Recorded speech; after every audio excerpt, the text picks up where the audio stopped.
เลยนะ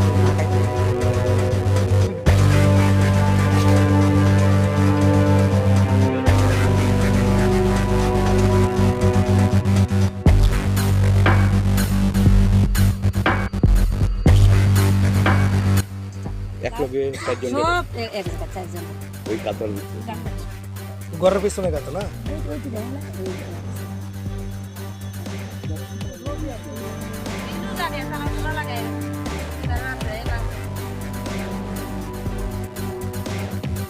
ग्यारह बजे के आसपास हमको इन्फॉर्मेशन मिली थी कि शिवबारी जो हलाली के पास में है एरिया, वहाँ पर एक हाउस के सामने पिट में एक बॉडी मिली है।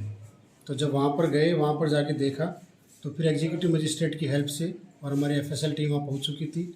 उसके बाद में जब एक्सकेवेट किया तो हम वहाँ पर 4 बॉडी मिली।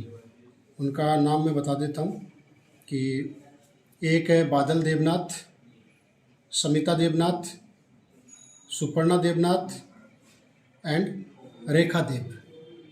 तो इसमें 3 फीमेल है, 1 मेल है। जो एक्यूज्ड है वो माइनर है और उसका नाम तो हम डिस्क्लोज़ नहीं कर सकते। तो उसने इन चारों का मर्डर किया था। एक्यूज्ड को हमने अरेस्ट कर लिया है और अभी वो कस्टडी में है और बाकी सीन रिकंस्ट्रक्शन वगैरह भी चल रहा है। और केस नंबर इसका 63 है। हमने सेक्शन 302, 201 आईपीसी में केस रजिस्टर किया है कमलपुर पीएस में।